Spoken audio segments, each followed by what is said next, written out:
तो जो हमारे बचे हुए न्यूमेरिकल हैं इस वीडियो में हम वो अपने बचे हुए न्यूमेरिकल्स करने वाले हैं। ठीक है, कौन सा किस टॉपिक के ऊपर? जो हमारा इलेक्ट्रिक फील्ड इंटेंसिटीज है उसके ऊपर हम हमारे जो बचे हुए न्यूमेरिकल्स हैं वो सॉल्व करेंगे। ठीक है बच्चों, तो 2 वीडियोस न्यूमेरिकल्स के ऊपर मैं बना चुका हूं। ये हमारी ये 3rd वीडियो है। ठीक है, जो हमारी इलेक्ट्रिक फील्ड के ऊपर बेस्ड है। ठीक है बच्चों, तो इसमें क्या बोला हुआ है? इसमें बोला हुआ है कि हमारे पास एक स्क्वायर है PQRS। ठीक है, तो हमारा क्या हो गया? ये एक स्क्वायर हो गया। हमने सपोज कर लिया हमारा क्या है, ये हमारा स्क्वायर है PQ, ये हमारा R है और ये हमारा क्या है, ये S है। तो वो क्या कह रहा है कि जो इसकी साइड है ना वो 2 मीटर्स की है। तो स्क्वायर है, उसकी सारी की सारी साइड्स किसके इक्वल होती है? 2 मीटर्स के इक्वल होती है ना। तो ये हमारी क्या हो जाएगी? ये हमारी 2 मीटर्स के इक्वल आ जाएगी। ठीक है, तो वो क्या कह रहा है कि charges of 20 coulomb minus 20 coulomb plus 20 coulombs are placed at the vertices PQ PRS। तो P के ऊपर क्या कितना है चार्ज हमारे प्लस 20 कूलम का। ठीक है, उसके बाद हमारा R है, R के ऊपर कितने का है? 20 कूलम्स का है। और S के ऊपर कितना है?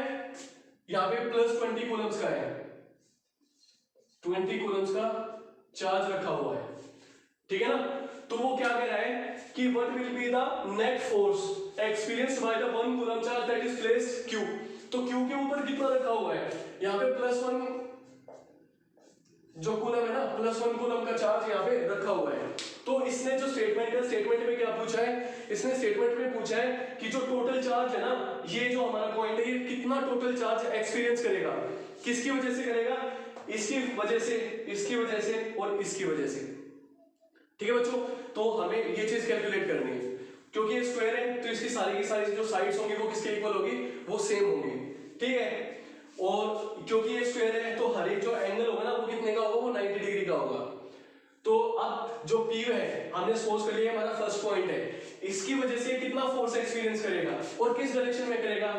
क्योंकि ये पॉजिटिव चार्ज है, ये भी पॉजिटिव चार्ज है, तो पॉजिटिव पॉजिटिव को रिपेल करेगा ना, किस डायरेक्शन में? इस डायरेक्शन में। ठीक है, तो हमने सपोज कर लिया E1 फोर्स के साथ क्या करेगा? E1 इलेक्ट्रिक फील्ड इंटेंसिटी के साथ ये क्या करेगा? इसको रिपेल करेगा इस डायरेक्शन में। ठीक है बच्चों, अब ये क्या है? ये हमारा सेकंड पॉइंट है। हमने क्या सपोज कर लिया? ये हमारा सेकंड पॉइंट है। तो ये नेगेटिव चार्ज है, ये पॉजिटिव चार्ज है, तो नेगेटिव पॉजिटिव को क्या करेगा? अट्रैक्ट करेगा किस डायरेक्शन में? ये इसको इस डायरेक्शन में अपनी तरफ अट्रैक्ट करेगा।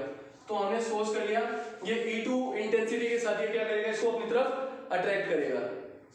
अब ये हमारा S है, ये पॉजिटिव, ये भी पॉजिटिव, तो पॉजिटिव पॉजिटिव को क्या करेगा? रिपेल करेगा ऐसे। ठीक है, इस डायरेक्शन में उसको रिपेल करेगा कितने फोर्स के साथ? E3 इंटेंसिटी के साथ। ये इसको क्या करेगा? रिपेल करेगा इस डायरेक्शन में। क्योंकि ये थोड़ा सा ठीक नहीं बना हुआ है।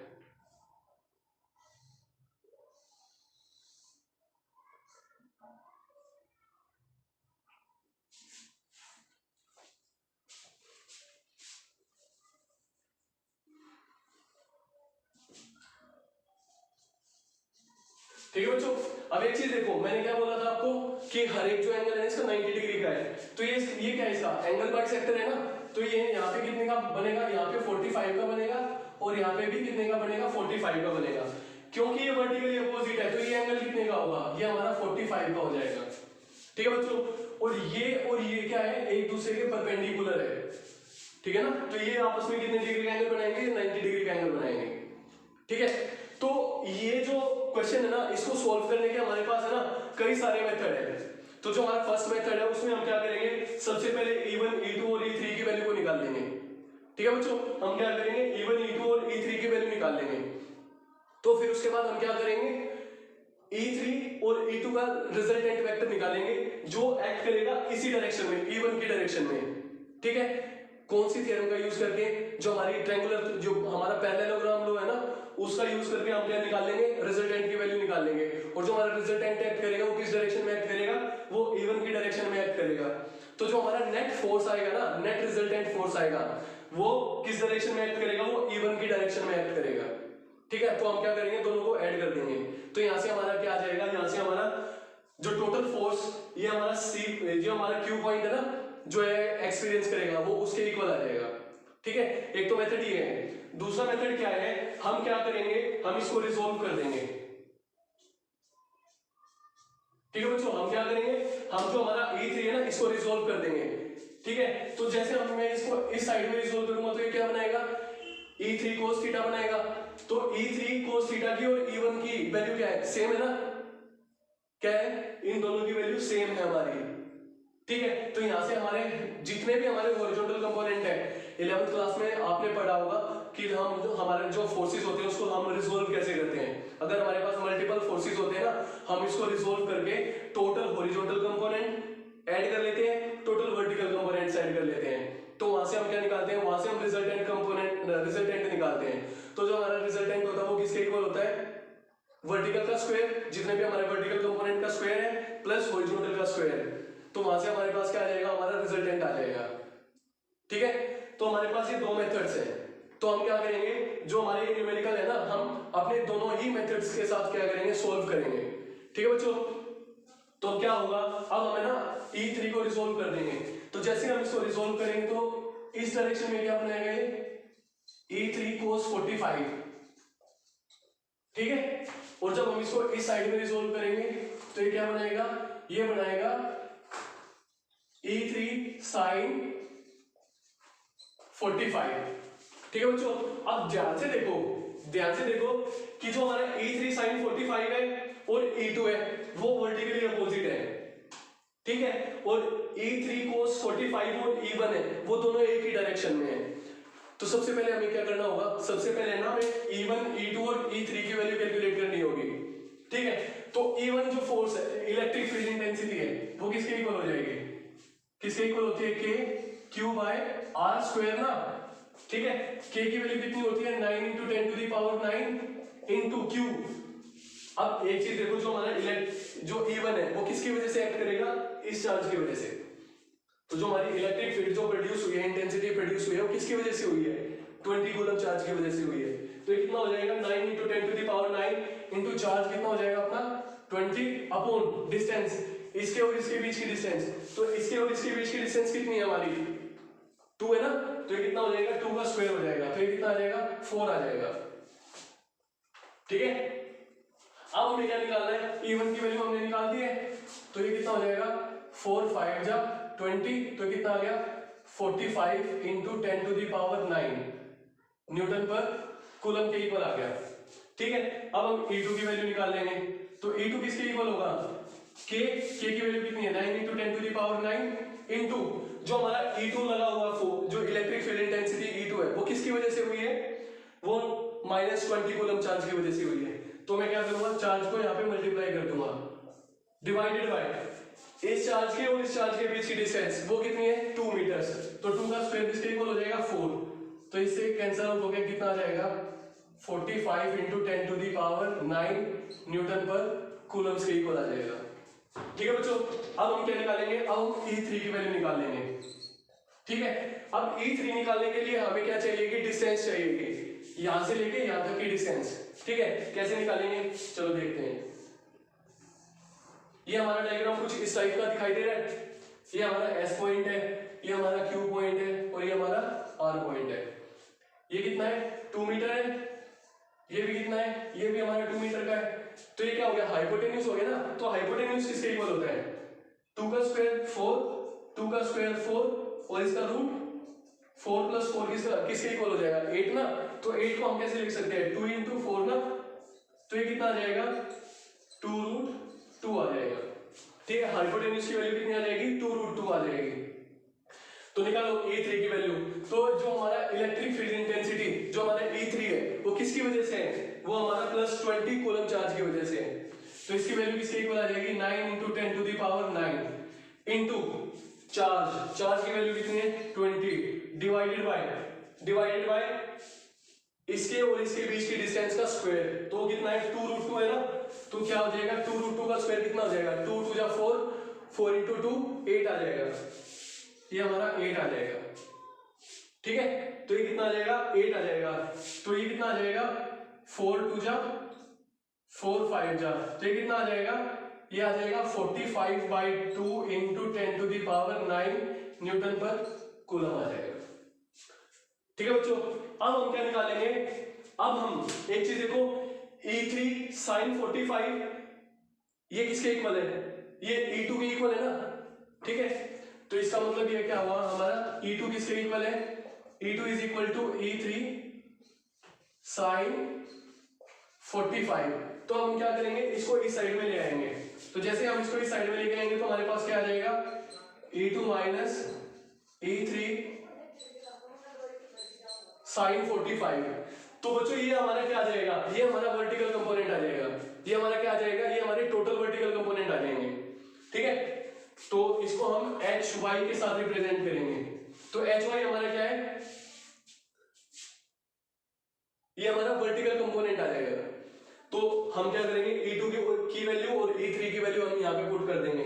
तो E2 हमारा कितना है, E2 की वैल्यू कितनी है, ये हमारी 45 into 10 to the power 9 minus E3 की वैल्यू कितनी है, ये हमारी 45 by 2 into 10 to the power 9 into sine 45। तो साइन 45 की वैल्यू कितनी होती है हमारी, साइन 45 की वैल्यू होती है 0.12 1/√2, ये हमारी 1/√2 के इक्वल होती है, ठीक है बच्चों। तो हम अब यहाँ पे देखो 45 into 10 to the power 9, 45 into 10 to the power 9, ये क्या है, ये कॉमन टर्म है। तो हम इसको क्या करेंगे, इसको हम बाहर निकाल लेंगे। तो जैसे हम इसको बाहर निकालेंगे तो हमारे पास क्या आ जाएगा, 45 इंटू 10 टू दी पावर 9, अंदर कितना बचेगा 1 माइनस 1/2√2, ठीक है बच्चों। तो हमारे पास ये वैल्यू आ जाएगी, ये किसकी वैल्यू आ जाएगी, ये हमारे वर्टिकल कंपोनेंट की वैल्यू आ जाएगी। और तो जो हमारे हॉरिजॉन्टल कंपोनेंट होंगे वो किसके इक्वल होंगे, वो इक्वल होंगे E1 प्लस E3 cos 45 के इक्वल हो जाएंगे, ठीक है ना। तो वो किसके इक्वल हो जाएंगे, तो मैं H x से क्या रिप्रेजेंट कर रहा हूं, H x हमारा क्या है, हॉरिजॉन्टल कंपोनेंट्स, ठीक है। तो वो किसके इक्वल आ जाएगा, E1 प्लस E3 cos 45,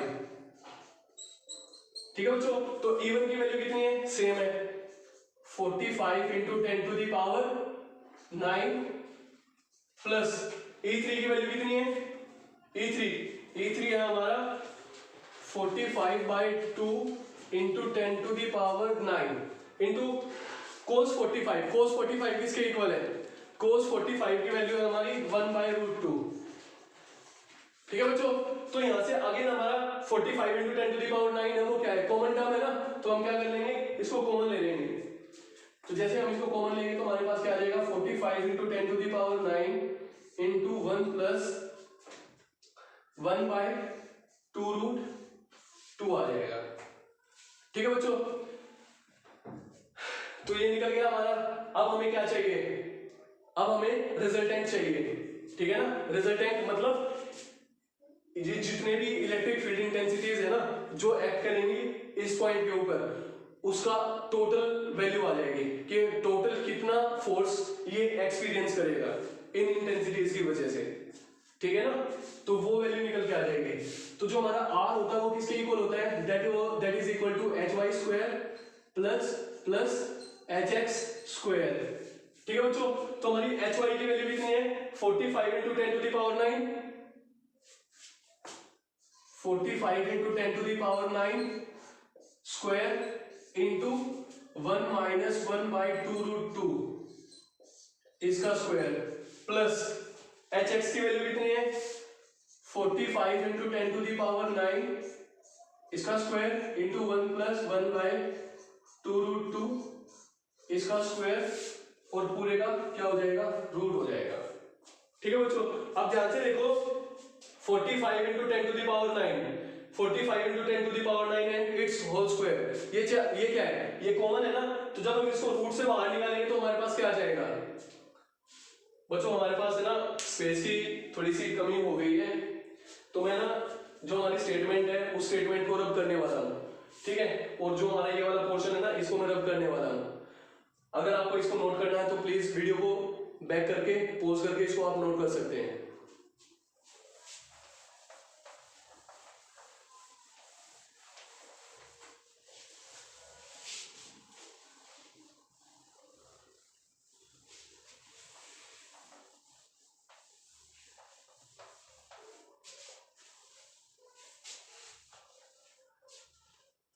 ठीक है बच्चों, तो ये यहाँ से क्या बोल रहा हूँ आ जाएगा r इज इक्वल टू ये हमारा 45 इंटू 10⁹ हमारा कॉमन आ गया।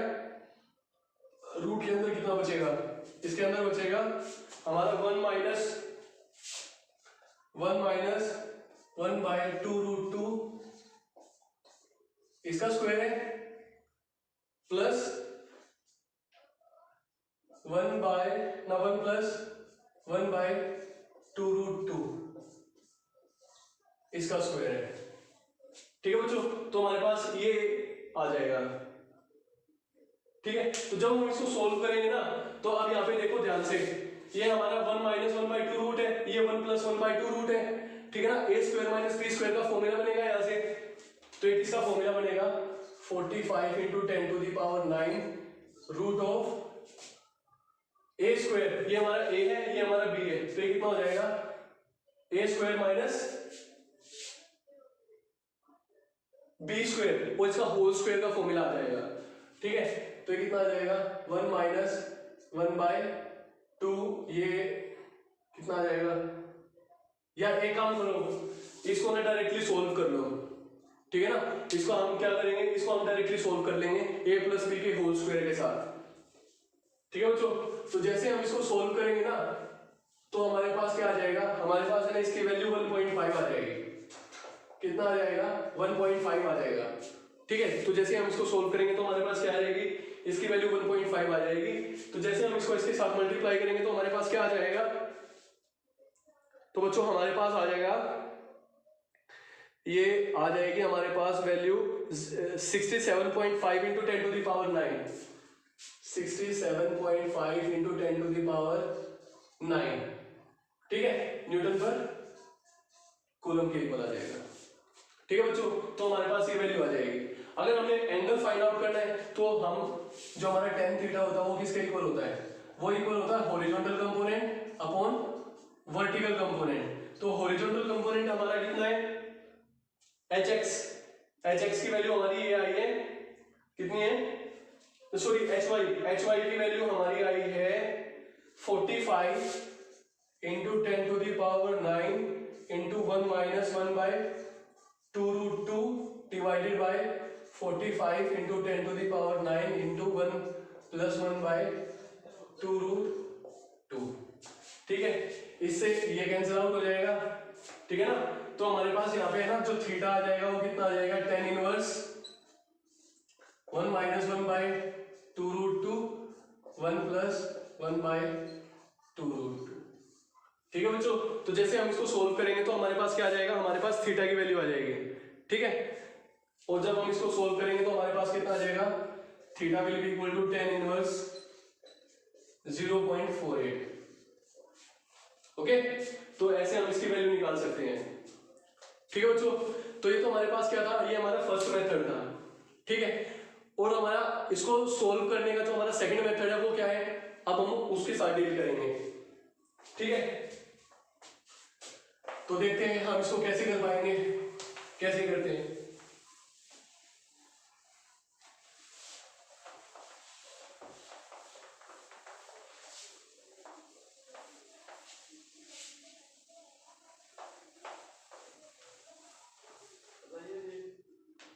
तो देखो बच्चों, E1 की वैल्यू हमारी कितनी आई थी 45 इंटू 10⁹ न्यूटन पर कूलम आई थी, और E2 की भी वैल्यू हमारी सेम आई थी। बट जो हमारा E3 था उसकी वैल्यू कितनी आई थी 45/2 इंटू 10⁹ न्यूटन पर कूलम के इक्वल निकल के आई थी वो। ठीक है ना, तो हमारी E1 E2 और E3 की वैल्यू निकल के आई थी। तो इस फिगर को भी मैं क्या करता हूं, इसको भी मैं दोबारा ड्रॉ कर लेता हूं। ठीक है ना,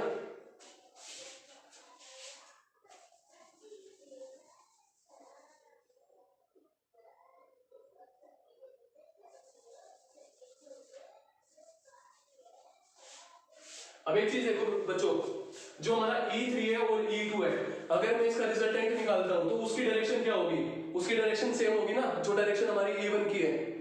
ठीक है ना, तो E3 और E2 इनके बीच का एंगल कितना है, तो ये देखो, ये तो एंगल हमारा 45 डिग्री का है, क्योंकि ये एंगल हमारा 45 है, ये 45 है, तो ये भी कितना होगा 45 होगा ना, और ये एंगल हमारा 90 डिग्री का है, तो 45 प्लस 90 कितना हो गया 135 हो गया ना। तो हम क्या करेंगे, पैरेललोग्राम लॉ का अप्लाई करेंगे यहाँ पे, ठीक है। तो जो हमारा पैरेललोग्राम लॉ होता है वो क्या होता है, तो जो हमारा रिजल्टेंट होगा वो किसके इक्वल होगा, वो इक्वल होगा e2 square plus e3 square plus 2 e2 e3 cos theta ना, और इसका रूट, ठीक है।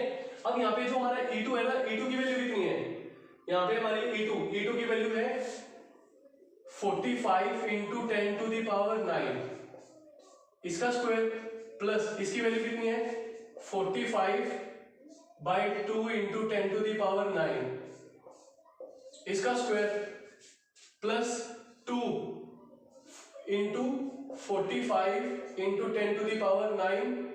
अब देखो e2 और e3 की वैल्यू में 45 into 10 to the power 9 common है ना, तो हम क्या करेंगे, इसका डायरेक्टली स्क्वायर कर देंगे और इसको डिवाइड कर देंगे 4 के साथ। क्यों, क्योंकि 2 का भी सॉरी ये 2 ही आएगा हमारे पास, ठीक है, ये 2 ही आएगा इनटू कोस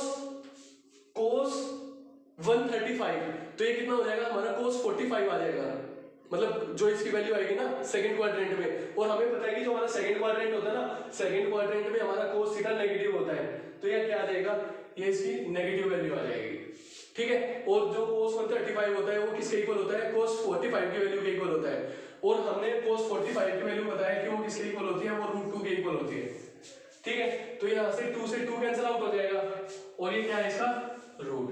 अब ध्यान से देखो बच्चों 45 इंटू 10 टू दी पावर 9 ना, सॉरी, और इसका स्क्वायर ये कॉमन है ना, तो इनको सारों को हम कॉमन ले लेंगे, और क्योंकि इसका स्क्वायर है तो हम इसको रूट के बाहर भी निकाल सकते हैं। तो जो हमारा रिजल्टेंट आ जाएगा वो किसके इक्वल आ जाएगा 45 इंटू 10 टू दी पावर 9, तो हमारा बाहर निकल आया। तो यहाँ पे कितना बचेगा 1 प्लस 1/4 माइनस 1/√2, ठीक है बच्चों। तो हमारा ये सब बचेगा यहाँ पे, ठीक है। तो जब हम इसको सोल्व करेंगे तो इसकी भी वैल्यू हमारी 1.5 के ही इक्वल आएगी, करके देख लेना बेशक आप इसको। तो कितना आ जाएगा 45 into 10 to the power 9 into 1.5। तो जैसे हमने इसकी वैल्यू निकाली थी तो इसकी वैल्यू किसके इक्वल आई थी, इसकी वैल्यू आई थी हमारी ये आई थी हमारी 60, ये आई थी कितनी आई थी 67.5 इंटू 10 टू दी पावर 9 के इक्वल आई थी। नहीं अभी नहीं, 1 मिनट रुको, हम इसको ना सोल्व भी करते हैं, अभी रुको। तो ये कितना आ जाएगा 4 + 1 5/4 आ जाएगा ना, तो ये कितना आ जाएगा, ये आ जाएगा हमारे पास 45 into 10 to the power 9 √4 + 1 5/4 minus 1/√2। तो ये हमारी r की वैल्यू आ गई। अब हमने a1 की भी तो वैल्यू चाहिए ना, जो हमारा टोटल जो फोर्स होगा वो किस डायरेक्शन में, इस डायरेक्शन में एक्ट करेगा, तो E किसके इक्वल हो जाएगा, वो हमारा r + E1 के इक्वल हो जाएगा, ठीक है। तो r की वैल्यू कितनी है हमारी, r की वैल्यू है 45 into 10 to the power 9 √5/4 minus 1/√2, ठीक है। और क्या बचा हमारे पास E1 ना, E1 की वैल्यू कितनी है +45 इंटू 10 टू दी पावर 9, ठीक है ना बच्चों। तो 45 इंटू 10 टू दी पावर 9 क्या है, कॉमन है ना, तो हम इसको बाहर ले लेंगे। तो जैसे हम इसको बाहर लेंगे तो हमारे पास क्या बचेगा, ये अंदर बच गया हमारे पास, क्या बचेगा √5/4 माइनस 1/√2 + 1, ठीक है। अब हम इसको सोल्व करेंगे तो हमारे पास 1.5 के इक्वल आएगा, 45 into 10 to the power 9 into 1.5, तो 67.5 या 8 into 10 to the power 9 newton पर कूलम के इक्वल आ जाएगा, ठीक है बच्चों। तो ये आपकी चॉइस होगी कि आप किस तरीके से इसको करोगे, ठीक है। मैंने आपको दोनों मेथड्स के साथ अवेयर करा दिया है, ठीक है। तो अब आपकी बारी है कि आप इसको करोगे कैसे, ठीक है बच्चों। I hope this numerical will be clear to all of you. Okay, so don't forget to like, share and subscribe my channel if you don't. Okay, thanks and have a nice day.